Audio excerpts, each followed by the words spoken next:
참 좋으신 예수 그리스도의 은혜가 주님을 사랑하는 복길교회의 교우님들과 항상 함께 하시기를 축원합니다. 오늘 우리가 읽은 요나서는 참 독특한 책입니다. 요나서는 이방 민족인 니느웨의 회개와 구원의 이야기가 구약 성경에 담겨 있기 때문입니다. 반면에 하나님의 선지자인 요나가 하나님을 피해 달아나거나 하나님의 명령에 반항하는 모습을 보인다는 점에서 요나서는 독특한 책이라고 할 수 있습니다. 오늘 말씀을 통해서 니느웨와 요나 또 이스라엘을 비교하고 믿음의 사람이 가져야 하는 순종의 모습에 대해서 생각해 볼 수 있기를 바랍니다. 오늘의 말씀을 이해하기 위해서는 요나서의 대략을 살펴볼 필요가 있습니다. 니느웨로 가서 심판의 예언을 선포하라는 하나님의 명령이 요나에게 임했습니다. 하나님의 명령에 선지자인 요나는 순종해야 하지만 이 명령을 거부하고 하나님의 낯을 피해 다시스로 가는 배를 타고 도망하려고 요나가 시도합니다. 하나님은 도망치는 요나의 배에 큰 바람이 불게 하셔서 배가 거의 깨질 지경까지 이르게 하십니다. 이때 배 안에 있던 사람들이 누구의 잘못으로 지금의 폭풍이 생겨났는지를 알기 위해 제비를 뽑게 되고 또 요나가 이 제비에 뽑히게 됩니다. 결국 사람들이 요나를 바다에 던져버리고 나서야 폭풍이 잠잠해졌다라고 성경은 기록합니다. 이때 하나님께서 준비하신 큰 물고기가 요나를 삼켰고 3일 밤낮을 뱃속에 품고 있다가 육지에 요나를 토해 놓게 됩니다. 육지에서 또다시 하나님의 명령을 받은 요나는 니느웨로 갔고 그곳에서 요나가 하나님의 말씀을 선포했을 때 니느웨 사람들이 회개하고 심판을 면하게 되었다는 이야기가 요나서의 대략의 줄거리입니다. 여기에서 우리가 한 가지 질문이 생기지요. 요나는 왜 하나님의 명령을 거부했을까? 선지자가 하나님께서 명령하신 말씀을 왜 선포하기 싫다고 도망까지 쳤을까? 궁금하지 않으십니까? 요나가 니느웨로 가지 않으려고 하는 이유는 니느웨가 북이스라엘의 철천지 원수였던 아수르의 수도이기 때문입니다. 요나서 4장 2절을 보면 요나는 하나님이 자비하셔서 니느웨가 회개하면 뜻을 돌이키실 분임을 이미 알고 있었다고 고백합니다. 하나님은 니느웨를 무조건 멸망시키려고 하셨던 것이 아니었습니다. 니느웨 사람들이 죄에서 돌이키기를 원하셨고 죄에서 돌이키기만 하면 심판 예언을 거두신다라는 사실을 요나는 알고 있었던 겁니다. 반면 요나의 본심은 어땠을까요? 그는 니느웨가 심판을 받아 흔적도 없이 멸망하기를 원했습니다. 죄 속에서 머물다가 그대로 심판받아 무너져 내리기를 바랬습니다. 선포를 듣고 혹시라도 회개해서 하나님이 뜻을 돌이키실까 봐 요나는 하나님의 명령을 거부하고 도망을 쳤던 겁니다. 그리고 이제 물고기 뱃속에서 빠져나온 요나가 두 번째 하나님의 명령을 듣게 됩니다. 1절부터 4절까지를 보겠습니다. 여호와의 말씀이 두 번째로 요나에게 임하니라. 이르시되 일어나 저 큰 성읍 니느웨로 가서 내가 네게 명한 바를 그들에게 선포하라 하신지라. 요나가 여호와의 말씀대로 일어나서 니느웨로 가니라. 니느웨는 사흘 동안 걸을 만큼 하나님 앞에 큰 성읍이더라. 요나가 그 성읍에 들어가서 하루 동안 다니며 외쳐 이르되 40일이 지나면 니느웨가 무너지리라 하였더니. 3장 1절은 하나님의 말씀이 두 번째 요나에게 임했다라고 기록합니다. 첫 번째 하나님의 말씀은 요나서 1장 2절의 말씀, 니느웨로 가서 그들의 악독이 하나님 앞에 상달되었다고 전하라는 명령이었습니다. 이 명령은 요나가 거부하였고 그로 인해서 물고기 뱃속에서 사흘이나 있어야만 했습니다. 이제 물고기 뱃속에서 나온 요나에게 하나님의 두 번째 말씀이 내려옵니다. 니느웨가 40일이 지나면 무너질 것이다. 요나는 이 말씀을 니느웨로 가서 전해야만 합니다. 무너진다라고 번역된 히브리어는 하파크라고 합니다. 창세기에서 소돔이 하나님의 심판을 받아 철저하게 멸망할 때 사용된 단어가 이 하파크입니다. 하나님은 소돔처럼 니느웨 성을 철저하게 무너뜨리겠다라고 말씀하고 계신 거예요. 소돔성이 흔적도 없이 사라진 것처럼 니느웨도 흔적도 없이 사라질 것이다. 하나님은 니느웨 성의 철저한 파멸을 말씀하십니다. 그럼에도 하나님의 본 마음은 그들이 멸망하는 것을 원하지 않으셨습니다. 3절 말씀에 하나님 앞에 큰 성읍이라는 말은 단순히 도시의 크기가 크다는 뜻만을 담고 있지 않습니다. 큰 성읍을 표현하기 위해서는 그냥 크다라고 말하면 될 텐데 왜 하나님 앞에 큰 성읍이라고 했겠어요? 느느웨 역시 하나님의 소유이다. 느느웨 역시 하나님의 것이다 라는 사실을 내포하고 있는 표현이 바로 하나님 앞에 큰 성읍이라는 말인 겁니다. 하나님 앞에 있는 도시, 하나님의 도시, 하나님의 소유인 도시, 그곳이 니느웨였던 겁니다. 이방 도시이지만 니느웨도 하나님의 소유이기에 하나님은 그들을 사랑하셨고 악독에서 돌이켜 심판을 면하기를 원하고 계셨던 겁니다. 반면 요나의 마음은 하나님과 달랐습니다. 본문은 니느웨가 사흘 동안 돌아다닐 만큼 큰 성읍이라고 소개합니다. 반면 요나가 돌아다니면서 하나님의 말씀을 선포한 기간은 하루에 불과합니다. 요나는 니느웨를 사랑하시는 하나님의 말씀을 이해하려고 하지 않습니다. 오직 원수인 그들이 망하기만을 바랬고 원수인 그들이 철저하게 없어지기만을 원했습니다. 그래서 성읍 구석구석을 돌아다니지 않고 단 하루만 대충 돌아다니면서 소리쳤던 겁니다. 그것도 회개의 촉구가 없이 오직 심판의 이야기만 선포하면서 말입니다. 여러분, 이사야나 예레미야 같은 다른 선지자들은 심판을 선포하면서 회개를 촉구합니다. 죄에서 돌이켜 하나님께 돌아오라고 소리를 치는 겁니다. 이스라엘이 회개하고 하나님께 돌아오면 하나님께서 심판을 그치게 하시지 않겠느냐라고 말하면서 죄에서 돌이키라고 회개를 촉구하면서 심판을 이야기하는 겁니다. 반면 요나는 회개의 촉구는 없이 심판만을 선포하면서 니느웨가 멸망하기를 바라는 마음을 숨기지 않습니다. 여러분, 여기에서 우리의 모습을 한번 돌아볼 수 있기를 바랍니다. 우리는 어떻습니까? 하나님을 믿는다고 말하는 우리는 얼마나 하나님의 마음을 이해하려고 하고 있는지 돌아볼 수 있기를 바랍니다. 하나님은 죄인을 사랑하시는 분입니다. 그럼에도 우리는 세상의 죄인을 차별하고 정죄하고 있지는 않은지 생각해 볼 수 있기를 바랍니다.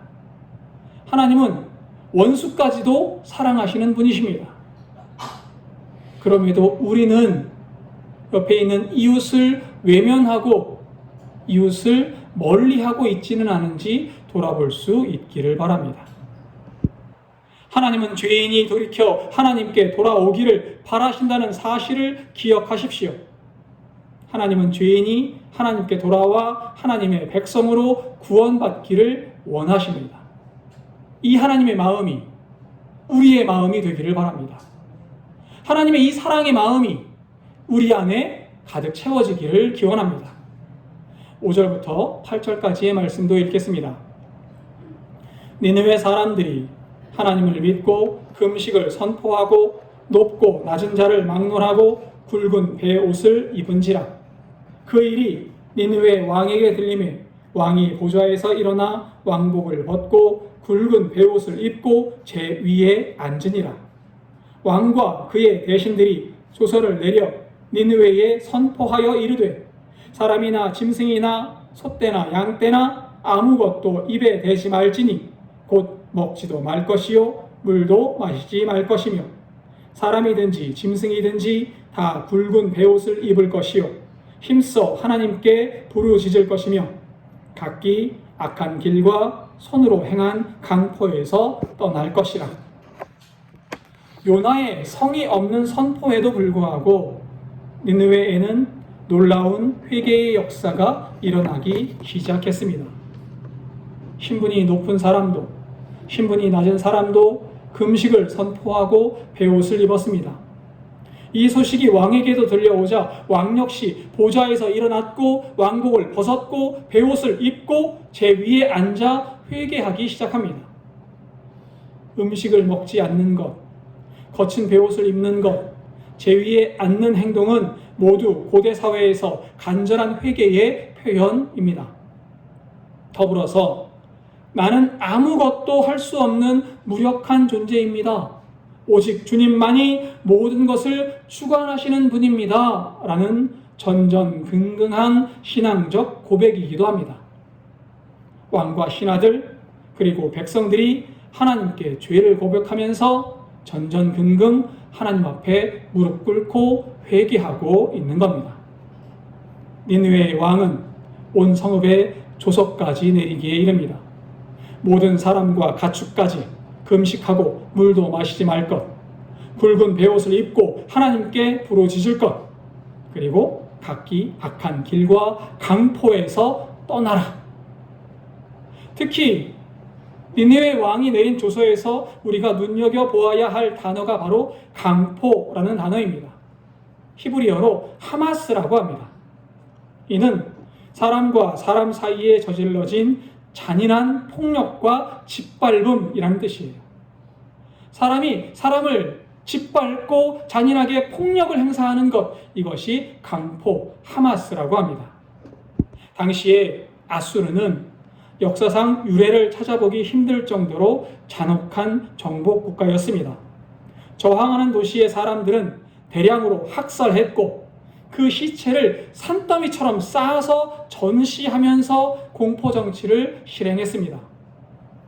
아수르가 지나간 자리에는 풀 한 폭이 남지 않는다라는 말이 있을 정도였습니다. 요나는 그들의 강포를 구체적으로 지적하지 않았습니다.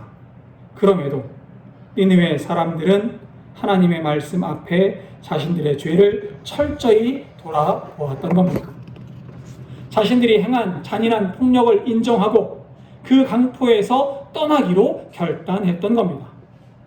그리고 9절 말씀을 이어서 말합니다. 9절입니다. 하나님이 뜻을 돌이키시고 그 진노를 그치사 우리가 멸망하지 않게 하시리라. 그렇지 않을 줄을 누가 알겠느냐 한지라. 니느웨의 왕이 이렇게 조사까지 내리면서 회개를 선포한 이유는 하나님께서 뜻을 돌이켜 심판을 거두실지도 모른다는 일말의 희망 때문이었습니다. 우리는 9절 말씀이 하나님께서 심판을 거두신다는 확신하는 말이 아니라는 점을 주목해야 합니다. 요나서는 하나님의 구원을 자동 판매기 같이 자동으로 이루어지는 것이 아니라고 고백합니다. 심판이 거두어지고 구원이 이루어지는 것은 전적으로 하나님께서 결정하신다는 겁니다. 다만 니느웨 사람들은 일말의 희망을 붙잡고 하나님께 부르짖기 시작한 겁니다.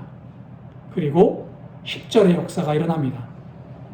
하나님이 그들이 행한 것, 곧 악한 길에서 돌이켜 떠난 것을 보시고 하나님이 뜻을 돌이키사 그들에게 내리리라고 말씀하신 재앙을 내리지 아니하시니라. 니느웨의 회개를 보신 하나님은 니느웨에 내리기로 하신 재앙을 내리지 않겠다고 10절은 이야기합니다. 여기에서 우리는 두 가지를 생각해 볼 수 있습니다. 첫째는 진정으로 삶을 돌이키는 회개는 하나님께서 기뻐하신다는 사실입니다. 하나님은 니느웨가 단순히 어떤 종교적 형식을 취했기 때문에 재앙을 거두신 것이 아닙니다. 니느웨가 제사를 드렸습니까? 니느웨가 예배를 드렸습니까? 그렇지 않습니다. 그들이 악한 길에서 돌이켜 떠난 것을 보셨기에 하나님은 재앙을 거두신 겁니다. 10절에서 재앙이라고 번역된 단어와 8절에서 악한 길이라고 번역된 단어가 히브리어로 똑같이 라라는 단어입니다. 그러니까 인간이 라, 즉 악을 행하기에 하나님께서 라, 재앙을 준비하셨습니다. 인간이 그 라, 악에서 돌이키니까 하나님도 그 라, 재앙을 거두어 가신 겁니다. 우리가 악을 행하면 하나님께서 우리에게 악한 것을 보여주십니다. 우리가 악에서 떠나면 하나님은 그 재앙을 거두어 가시는 겁니다. 우리의 진정한 회개는 하나님의 자비와 구원이 흘러오는 복된 통로가 됨을 기억하시기 바랍니다. 마태복음 7장 21절에서 예수님은 이렇게 말씀하십니다. 나더러 주여 주여 하는 자마다 천국에 들어갈 것이 아니요 다만 하늘에 계신 내 아버지의 뜻대로 행하는 자라야 들어가리라. 둘째는 하나님의 모든 역사는 언제나 사랑을 바탕으로 이루어진다는 겁니다. 예언서를 보면 심판에 대한 예언이 자주 등장합니다. 그러나 예언서의 심판 예언은 하나님의 모진 저주가 아닙니다. 오히려 어서 회개하고 내게로 돌아와라. 어서 내게로 돌아와서 이 심판에서 벗어나라 라고 말씀하시는 하나님의 호소 짙은 간절한 신호, 사랑의 신호입니다. 요엘 선지자도 요엘서 2장 13절에서 이렇게 이야기합니다. 너희는 옷을 찢지 말고 마음을 찢고 너희 하나님 여호와께로 돌아올지어다. 그는 은혜로우시며 자비로우시며 노하기를 더디하시며 인애가 크시사 뜻을 돌이켜 재앙을 내리지 아니하시리라. 하나님은 재앙을 즐기시는 분이 아닙니다. 은혜로우시고 자비로우셔서 회개하고 하나님께 돌아오는 사람에게 재앙을 거두시는 분, 그분이 우리의 하나님이십니다. 이렇듯 주님께서 바라시는 일은 멸망이 아닙니다. 축복입니다. 하나님은 재앙을 내리시기를 원하지 않습니다. 하나님은 우리를 사랑하시기 때문입니다. 주님은 언제나 사랑에 바탕한 역사를 행하시는 분이심을 기억하시기 바랍니다. 그 대상이 비록 이방인이라 할지라도 회개하고 하나님께 나아가기만 하면 하나님은 구원하시고 생명을 허락하시는 분이십니다. 반면에 하나님의 백성이라고 말하는 요나, 이스라엘의 모습은 어떻습니까? 요나서 4장을 보면 니느웨에 재앙이 내리지 않자 요나가 화를 내는 장면을 읽을 수 있습니다. 왜 요나를 용서하셨냐는 거예요. 왜 니느웨를 멸망시키지 않았냐는 겁니다. 하나님의 사랑의 모습과는 완전히 다른 모습을 요나는 보여주고 있습니다. 또 이스라엘은 어떻습니까? 이방의 민족인 니느웨는 한마디의 선포에도 즉각 회개하여서 재앙을 면했습니다. 반면 수많은 선지자의 경고를 받았던 이스라엘은 도리어 끝까지 돌이키지 않다가 훗날 역사 속에서 멸망의 길을 걷고 맙니다. 하나님의 백성이 오히려 하나님의 뜻을 외면했던 겁니다. 참 역설적이지 않습니까? 하나님을 믿는다고 말하는 사람이 하나님의 모습과는 반대의 모습을 보여주고 있고, 하나님의 백성이라는 사람들이 하나님의 말씀을 외면하고 있으니 말입니다. 복길교회 교우 여러분, 우리의 모습은 어떻습니까? 우리는 하나님의 뜻을 알고 회개한 니느웨와 같습니까? 아니면 하나님의 백성이라고 자만하면서 하나님의 뜻을 외면한 요나나 이스라엘과 닮아 있습니까? 요한 1서는 하나님을 사랑이라고 표현하고 있습니다. 하나님의 중요한 성품이 사랑이기 때문입니다. 하나님을 믿는 대가로 구원을 얻은 우리 역시 마땅히 하나님의 성품을 닮아가야 하지 않겠습니까?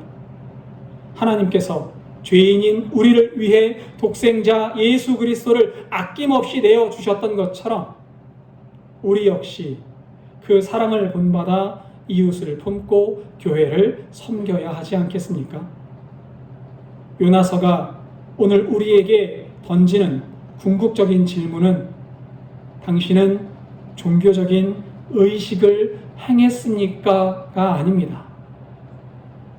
요나서는 당신은 하나님의 마음을 품고 있습니까? 라고 우리들에게 질문하고 있습니다.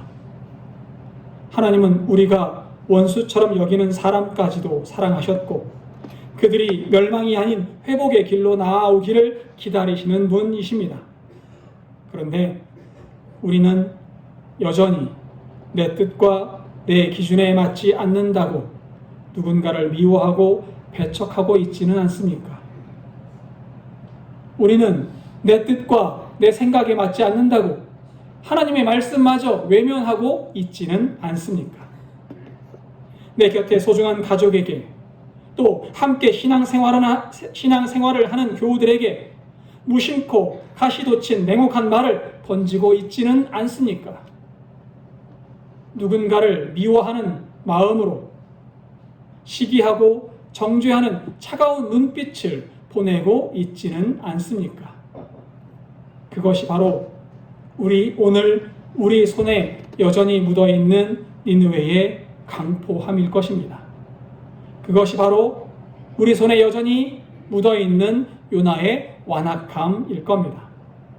주님은 오늘 우리가 입술로만 주여 주여 외치는 것을 원치 않으십니다. 우리 안에 도사린 이 완악함과 미움을 십자가 앞에 내려놓고 진짜 하나님의 마음을 품기를 원하고 계십니다. 하나님은 죄인된 우리를 먼저 사랑하셨고 지금도 우리가 주님 앞에 온전히 돌아서기를 오랫동안 기다려주고 계십니다. 원수까지도 품으셨던 그 넓고 크신 하나님의 마음을 품고 살아가는 우리 복길교회가 되기를 바랍니다. 하나님의 과분한 사랑을 먼저 받은 사람답게 그 자비와 사랑을 내 곁에 이웃들에게 아낌없이 흘려보내며 살아가는 복길교회의 모든 교우님들 그리고 제가 될 수 있기를 주님의 이름으로 간절히 축원합니다. 함께 기도하겠습니다.